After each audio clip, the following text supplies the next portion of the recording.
Okay. Good evening, students. Good evening, ma'am. Good evening, ma'am. Students, for your CAT 1 portion, you'll be having the first module, and in the second module, up to DES, will be data encryption standard. Up to that, you'll be having it for CAT 1. Okay. So now, today we will see the next few things. Like last class, we were seeing about the mode of operations. Okay. So I'll share you the file.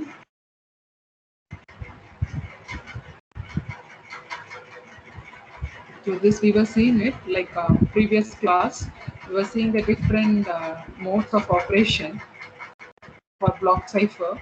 Like we were seeing about ECB, CBC, CFB, OFB, and counter. Now we are going. I think most of things we have completed. Only the last one is not completed.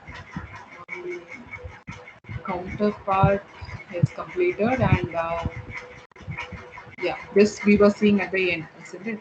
So this is cipher feedback mode. So in cipher feedback mode, what we are going to do means this is the initial vector, initialization vector, and it has some number of bits. We are just taking, suppose if the S size is, that is for the plain text, the length of the plain text S is equal to something 8 bits means what it will do, it will remove 8 bits, means here 64 bits will be given, and here encryption is done, and here the key also will be the same 64 bits, and then here as an output we are getting the encrypted value of 64 bits. And now in the 64 bits, since S is equal to 8, the length of plain text is 8, what you are going to do means the first 8 bits you are going to select it, and then the remaining bits we are going to discard. Okay, after that, that particular bit, and then the plain text value, that is 8 bits, is XOR, and you're going to get the ciphertext. Okay, so this is the ciphertext for the first block. And now for the second block, what you're going to do means the ciphertext, what you have got as an output, that is given as input in this particular place. That is, here also you'll be having the same initialization vector. You know what is initialization vector is. We have studied in the previous class some random numbers. So that initialization vector has 64 bits. Right? So here some left shift operation will be done. When you are doing left shift, here 8 bits will be empty. Okay. So in these 8 bits, the ciphertext value, that is the 8 bits, will be included, otherwise will be added along with the initialization vector. After performing left shift, 8 bits will be left blank. In that space, empty space, this ciphertext C1, 8 bits, will be incorporated along with the initialization vector. Now the same process continues.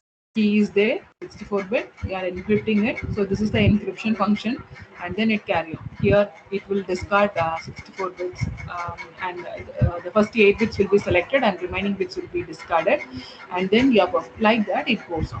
The reverse part of it comes under the decryption part. Okay, so this we have seen it. Now in the next mode, that is output feedback mode. So this is also similar to cipher feedback mode only. Here only one difference is there. Instead of taking the ciphertext, here in the previous one cipher feedback mode, what we did, we took the ciphertext C1 and then we incorporated inside the empty space, right, after performing the left shift operation. But instead here we are going to take this particular value. After doing the encryption, we are discarding some values, taking the first S bits alone, and this S value changes. So according to the S value only, here how many bits it has to select, it will be done, and that particular value will be given as an input for this shift register. Okay, so this is about the output feedback mode. Okay, so all these are the different operation modes we have it.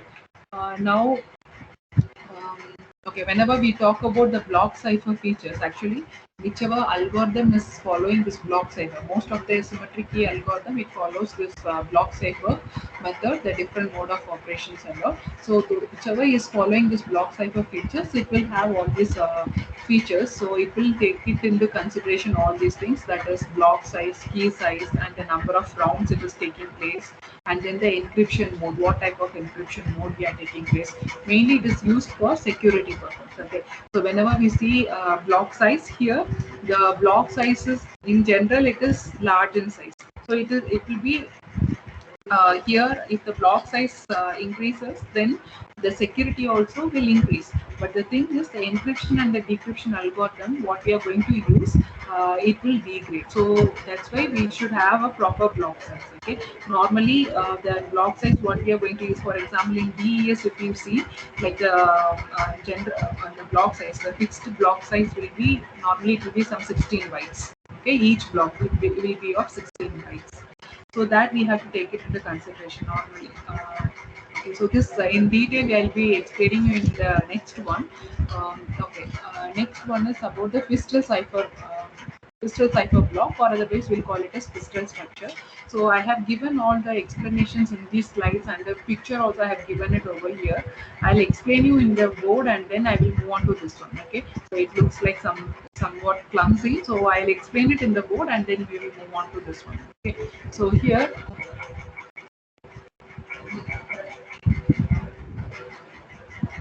okay, so the next topic is Fistel cipher.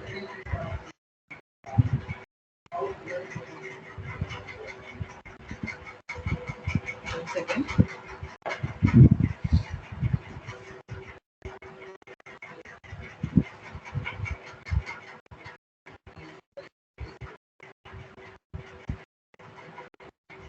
Fistel, we can call it as Fistel structure or cipher. Okay. So most of the block cipher techniques, that is some DES or Blowfish or IDEA, all these other techniques. So it follows this Fistel structure only. Whenever you see a particular algorithm that is doing like this, a particular plain text is divided into two halves, then it means we are going to follow the Fistel structure. Okay. So what is the structure? It is following the same block cipher only. So what is this about?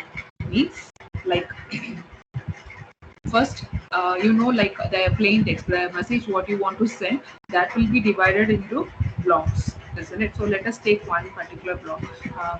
So here just a plain text, just assume like a plain text is there. That particular plain text will be divided into two halves. So let me take it as this is the first half. So this is left hand side. So let me write as L I minus 1. This is right half. L I minus 1. So plain text is divided into two halves, and then we are naming it as L I minus 1, R I minus 1. Suppose if you are not able to divide it into two half, means what you have to do, you have to add some padding bits. Okay, at the end you have to add some padding bits, and then you have to make it into two equal halves.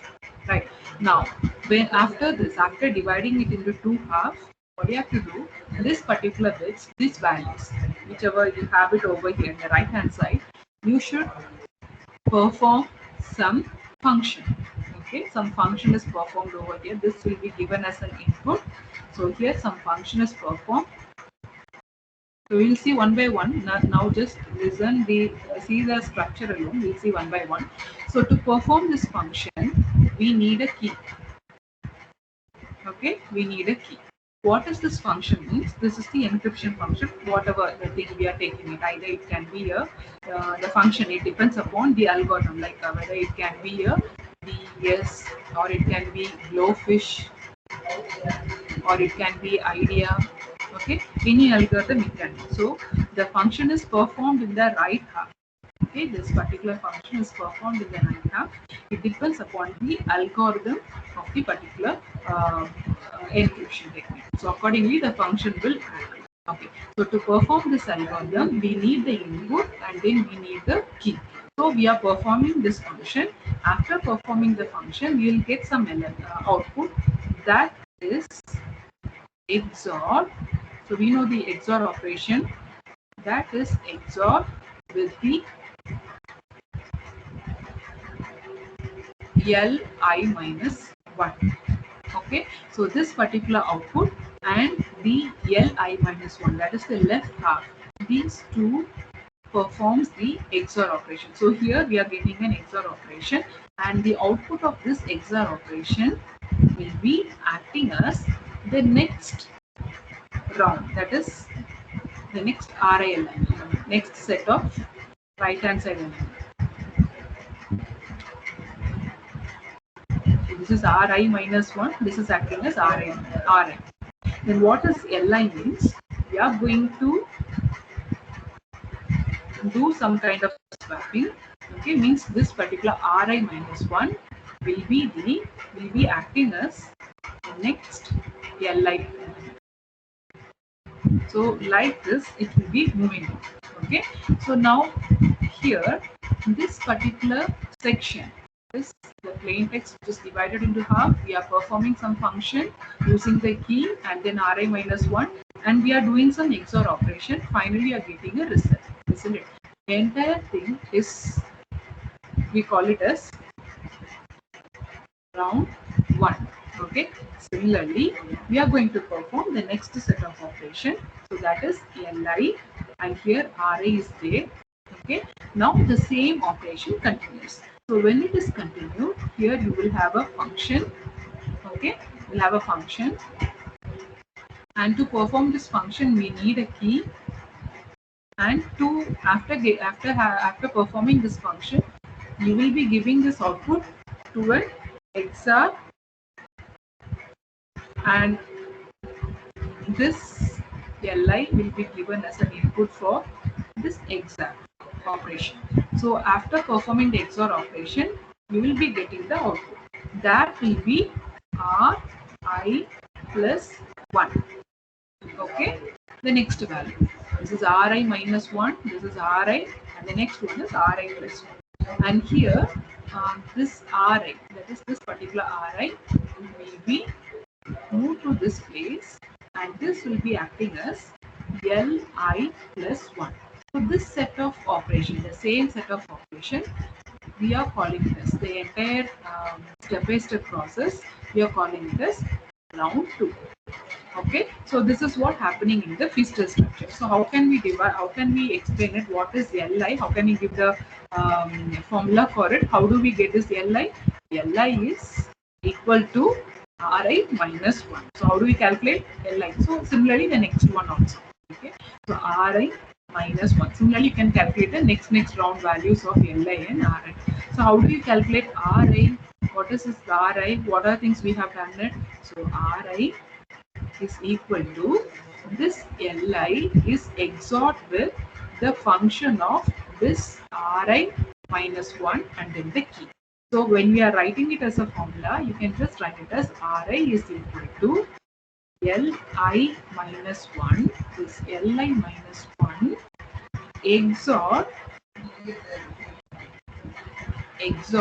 with function of, or just write it as f of, okay, function of Ri minus 1 comma key. Okay, so two bracket, just write this two bracket, one is for this one and another one is for this one. So this is how you can define Li and Ri in such a way. So this continues.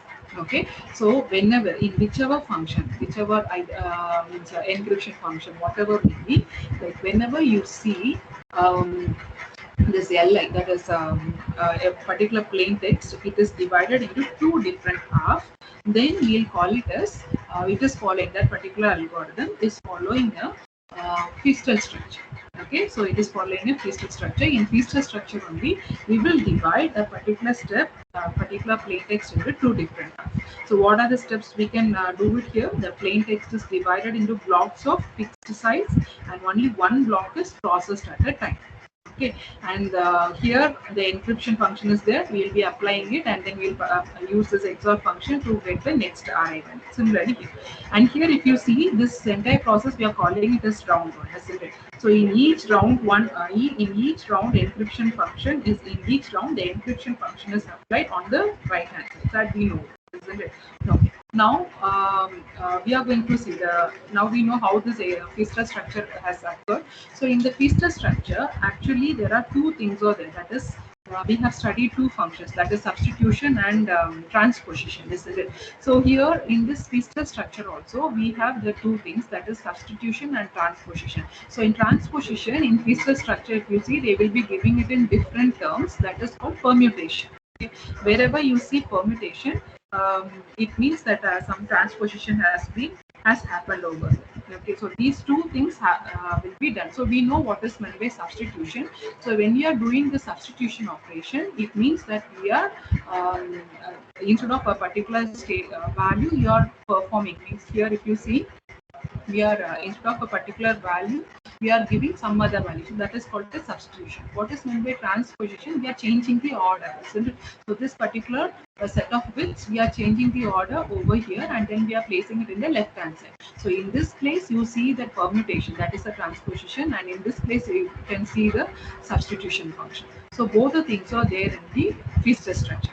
Okay, so this particular Feaster structure, you can see that there is an algorithm, that is the next algorithm is there, that is data encryption algorithm. The data encryption algorithm follows this Feaster structure. So we'll see how does it works. Before that, you should know the parameters of all these things. As I told in block cipher features, here we have the number of what are the parameters it follows. Means why I didn't tell previously in the sense like we should know what is meant by round, all those things. So that's why I didn't tell in the previous block cipher that we won't understand it. So here, before moving to data encryption standard, we should know about the parameters in the Feaster structure. It's same thing applied for all the encryption method wherever we use this Feaster structure. So what are the parameters? Means the first one is number of rounds. Okay, we know what is rounds, isn't it? So here, if the number of round increases, I told in this place that like this it continues, isn't it? It continues over here. So here, if the number of round increases, then the complexity also will increase. Okay, if the number of round increases, because we are doing substitution and then the transposition again and again, we are changing it, positions we are changing it again and again, we are doing it, isn't it? So that is why here, if the number of round increases, then the complexity also increases. It means the security increases. That is very much important, isn't it? Security is very much important. So the security also increases. Okay, so generally we will have some 16 rounds. Okay, generally we used to do some 16 rounds. This is by default. The next parameter is block size. This is the next parameter. So the block size, what we have to do means, if the block size increases, then the security increases. So just now I told some few minutes before, if the security increases, what will happen means the encryption and decryption algorithm, it is very difficult. It will get degraded. Okay, so you have to take a proper block size. So it should be fixed. Okay, it should not vary, it should be fixed. So here the block size, normally we used to take it as 16 bytes for each block. Okay, and then the third parameter is the key. Here the key, what I told is this one. This is the key. Here it is. This is the key. So how do we select this key? So here what does that mean? If the key is large in the sense the size of key. Okay, if the key is large, then it provides more security. Right? So you can have any number of values, any values you can have it. It can be 64 or it can be 56 or whatever you can have it. But generally we used to take it as 128 bits. Generally means it is preferable. Okay, preferably we used to take 128 bits of key size. And you have one more parameter. What is a parameter? Means that is called as sub key. Okay, so what do you mean by subkey? I didn't tell here, isn't it? What is meant by subkey? So what is that subkey means? Actually, you will know this about the subkey in very detailed manner in DES algorithm, but I'm just telling you what is meant by subkey. Here you can see you have a key in the first round and you have a key in the second, isn't it? So what does this means? In each and every rounds, round 1, round 2, round 3, in each and every round, a sub key will be generated. Initially, you will be having a key, okay? With this particular key, using this key, a sub key will be generated. You will see how the sub key is generated, okay? So, a sub key will be generated and that will be given as input to this function. And this XOR operation is done, okay? And from that particular sub key, again, another subkey will be generated and that subkey will be given as input for the next round, round 2.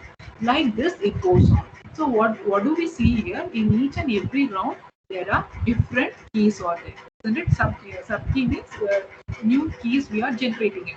From the original key we are generating subkeys. Isn't it? So for each round we have to generate a subkey. Okay, so because of this, what is the advantage means? It is not possible for the attacker to generate subkeys because we are using 16 rounds, and by using the previous subkeys only, we are generating the new subkeys also. Okay. With that, because of that, the security also increases. Okay, so this is about the subkeys. So in each round, we have to generate a subkey. Okay, so these are the different parameters we have to take into consideration, right? That's all about the Feaster structure. So you should know what this Feaster structure is and what are the parameters we have to take into consideration. So these things I have given in the slides very clearly. I have given it. I have given the step-by-step process what you have to do it. Okay, so all these things are the one which I showed you in the example. Note these terms and all you can write it in different way how I explained it.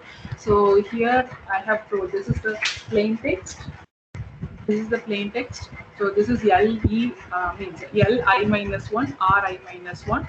You have a function. This is a key, and this completely you call it as round 1. So this completely you call it as round 2. Similarly, it goes on. Finally, you will have a round that is round 16. You will have it. Finally, you will reach these values that is this L16 and R16. After performing this, what you have to do means you have to swap these values. Swapping is done. Okay, right hand side will move to this side and left after 16 rounds. Left hand side will move to right hand side. And after that, the entire thing we will call it as the ciphertext. Okay, so that will be the ciphertext for this particular plain text. Similarly, for say plain text block. Similarly, this will happen for the each and every blocks. Okay, so here this is the decryption of it. The reverse part of it, what we are going to do, the reverse part of it will be done, and finally we will be getting, we have to perform the swapping operation. Finally, we will be having the plain text. So this is about the Feaster structure. The same Feaster structure, this one, DES algorithm is going to follow the same Feaster structure. The other algorithms are also there to follow the same Feaster structure. So we'll see first about the data encryption method. Okay, so this is the data encryption method. Here, actually in data encryption, it is a block cipher algorithm only. Okay, and this particular algorithm, it is following Feaster structure, and here we should know few things. What are those things? In the DES algorithm, data encryption algorithm,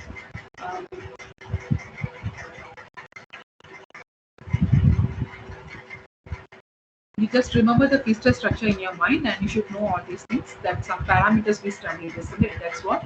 Here, the block size,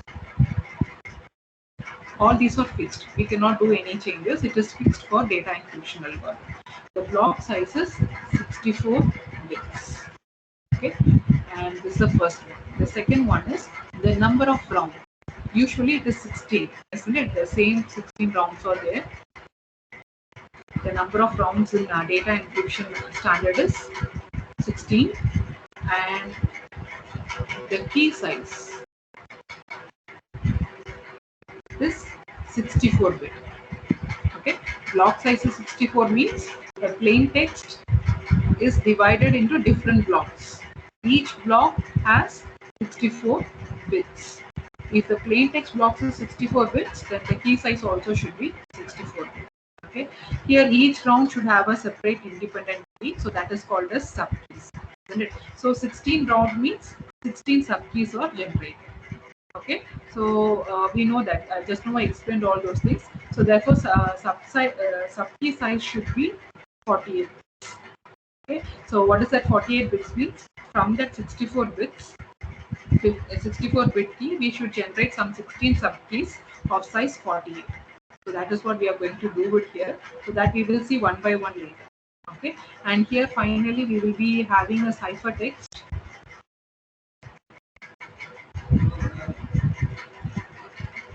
So if the plain text is 64, at last you will be getting a 64-bit ciphertext. So these things should have it in your mind. Okay, and this subkey also you just have it in your mind. I'll tell you how does it happen. Subkey size is 48 bits. Okay. Actually, in the key size we have 64 bits, isn't it? From 64 bits we are generating, and then we are discarding few bits, and finally we will get 48 bits. By using this 48 bits, what we are going to do means we are going to give it as a subkey for the first round. Right, and then again we will generate another subkey, and in the round 2 we will be providing the subkey to the particular second round. So this is what happened. This is what going to happen in the DES algorithm. Okay, now we'll see that DES algorithm. So in the DES algorithm, actually I have given in the slide. This slide I will upload it.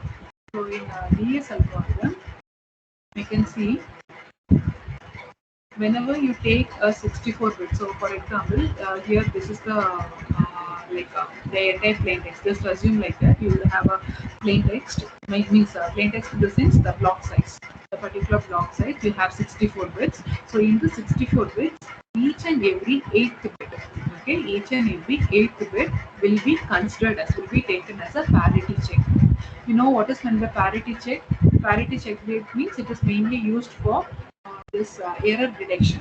So is there any bit has been changed or not? Any change of bit is there or not? To confirm that, we will be using this parity test. Okay. So this 8th bit, next 16th bit, like that, in multiples of 8, each and every bit will be taken as a parity check. And now we can, I have given the diagram over here. So this is, I think I can show you this. From here itself I can explain you. So first we have just now I told you what are things you should have it in your mind. So first one is 64-bit plain text, isn't it? So this is the first block. So in the plain text, this is the first block which has 64-bit plain text. So here we are going to perform some initial permutation. So what do you mean by permutation? We are rearranging the bit position, or we can call it as the bit order. We are changing the order of that particular bits. Otherwise called as the transposition. What we are studying transposition, we did the same, isn't it? We changed the order, right? So that is what happening. Wherever you see here, you see this is the initial permutation, permuted choice 2, permuted choice 1, and here if you see inverse initial permutation. So wherever you see permutation, it means you are rearranging the bit position. Okay, rearranging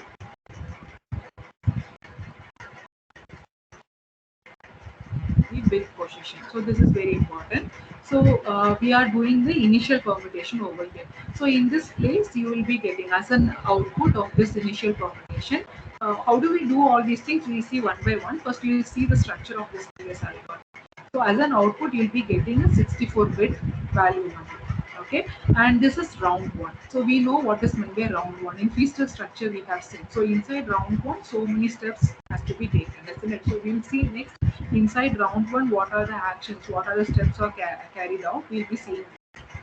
So for this round 1 function, in this round 1 function, this encryption algorithm is performed. So here this 64-bit plain text means a 64-bit value is given as an input, and parallelly if you see, you have a key, isn't it? You have a key.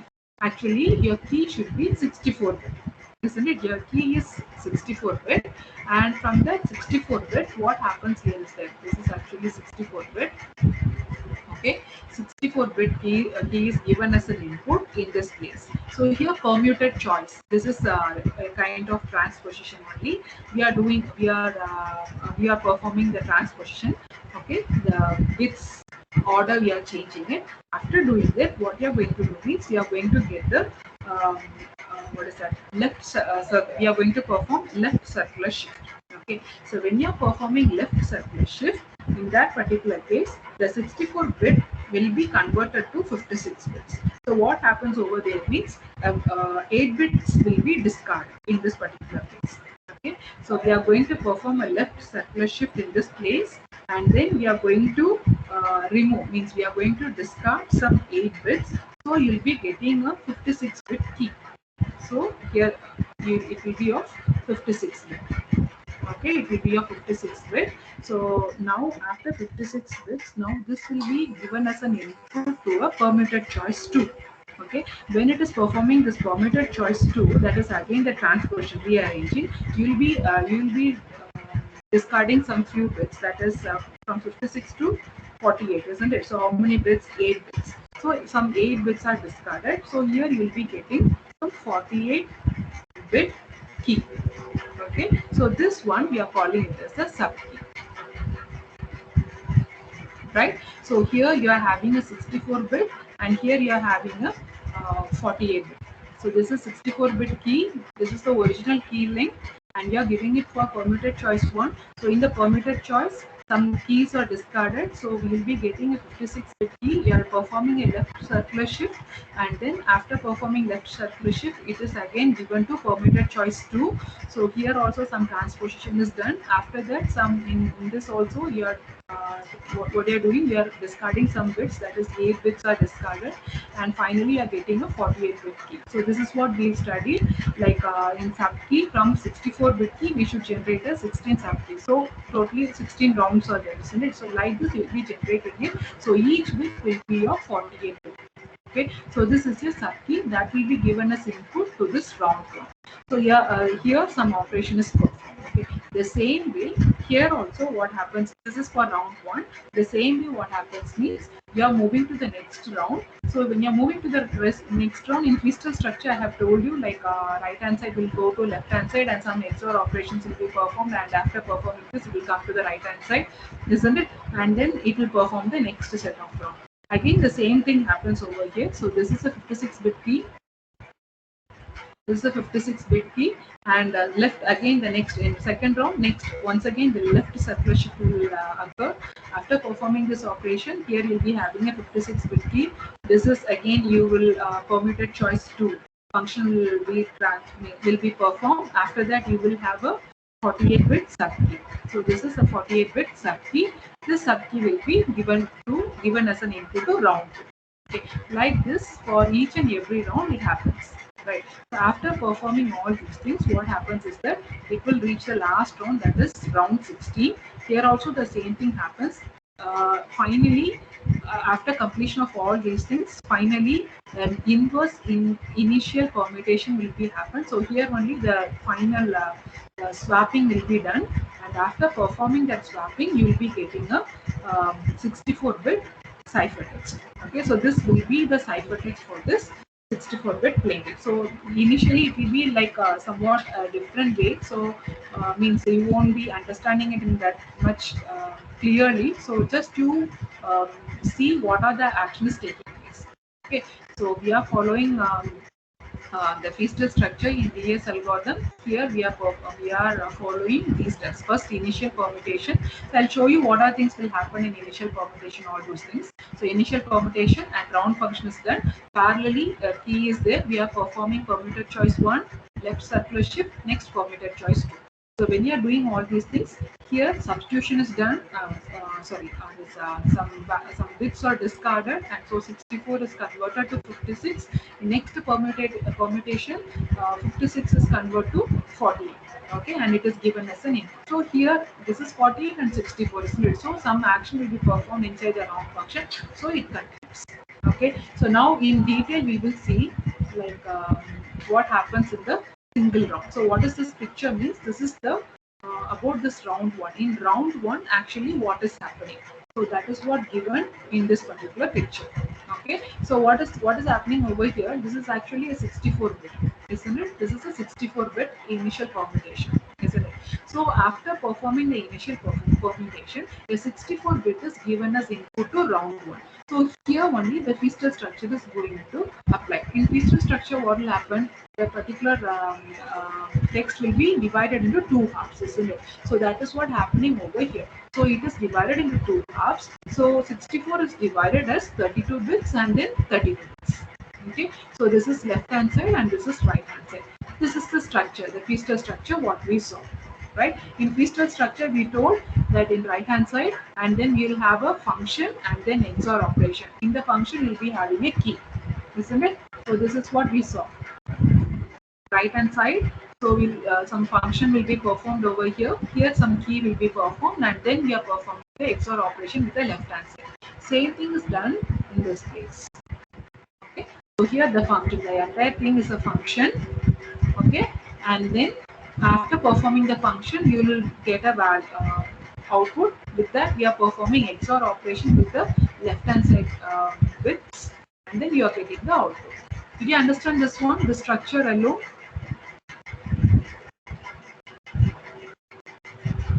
This is the key. Did you understand this?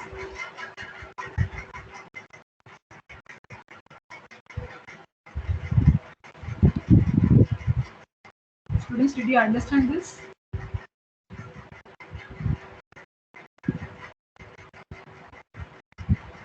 Yes.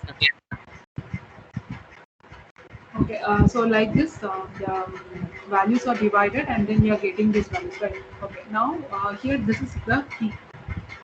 Okay, so in key, what is this? 28 bits and 28 bits. 28 plus 28, that is 56, isn't it? 56. So what happened here? Here we are having a 64-bit key. We are performing this permuted choice 1, isn't it? So permuted choice 1, and after performing permuted choice 1, it is discarded. Some bits are discarded. So 64 bits is converted to 56. That 56 bits only this one. Okay, after performing permuted choice 1, right? So that is the initial permutation for this key, like in the plain text where we are performing it. So 56 bits, this is divided into two halves, so that is what 28 bits and 28 bits.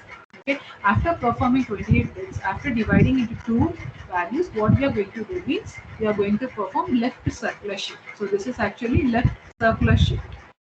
Okay, left circular shift, this is also left circular shift. That's what we saw here, isn't it? So after performing this is actually 56. So after performing permuted choice 1, we are performing left circular shift. Okay, so when you are performing left circular shift, this is 28 bits and this is 28 bits, isn't it? So after performing this as an output, you will get 28 bits. This is 28 and this is 28 bits, right?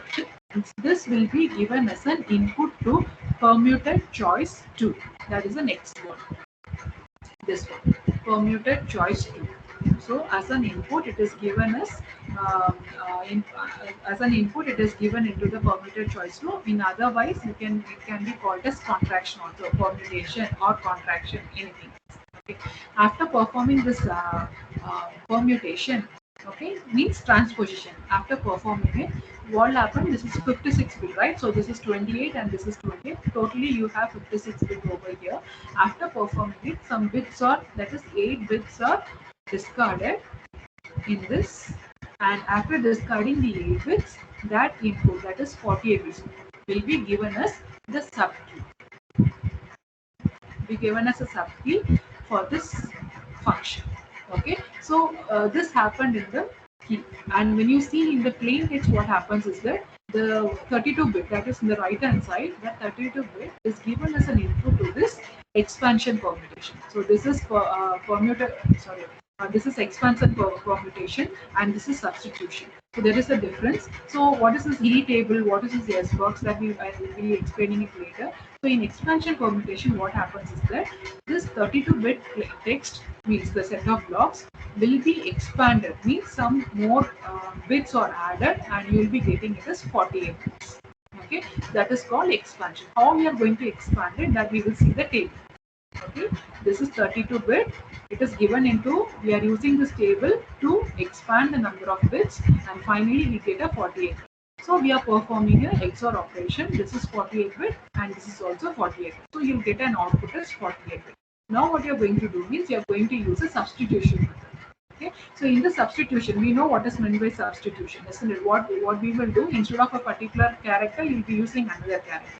Same way here, we are going to use the same. Okay, so here we are using a S box. So we will learn about S box later. So here what happens is that after performing the substitution operation, the bits will get discarded, and then you finally will be getting it as 32 bits. The same 32 bits we are getting it, because as an output we need a 32 bits, because to perform this XOR operation we need this 32 bits. Here input is 32. Here also we need a 32. Okay, so you'll get it as after substitution, you'll get a 32-bit, and it is given for permutation. In this permutation, the positions are changed, and then you're getting, after changing the position, you're getting a 32-bit. And now this 32-bit and this 32-bit, we are performing an XOR operation, and you'll get a 32-bit value. So this particular value will be acting as a right side block. Next, for here Ri minus 1. Similarly, the next, this is the round 1. Okay, so this is round 1. This inside this round 1, all these things happens. The same things will repeat it for the next round. So here, this will be given as the left hand side. Will be, means the positions is changed and it has moved to left hand side, and this, the output of this one will be acting as the next right hand bits. Okay, now here, from here you will take a left shift, means the values after performing left circular shift, you will take the next value, that is Ci, and from the right hand side we will take the next set of 28 bits, and now this will be acting as like this. And from here you have to again do the left circular shift, that is for the next round you have to perform left circular shift, and here also left circular shift, you will get the next, the same process you have to continue. The entire thing, expansion, XOR, substitution and permutation, the entire thing we are calling it as a function. So this function will change, depends upon the algorithm. For DES algorithm, we have an expansion table, we have an S box, we have a permutation table, and we have permutation choice table, how it should work, which bits should be moved to which position. So it is defined. Okay, depends upon that you have to change the positions, all the substitutions you have to do it, and finally we will use the final value. So this is the general means, this is what happens in a single round of data encryption standard. So using this we will be seeing the each and every table in the next class, what happens over here. Okay, using with an example also we will be seeing it. Okay, so that's it about today's class. It took some more time. Okay, so once again in the next class I will be showing the same slide.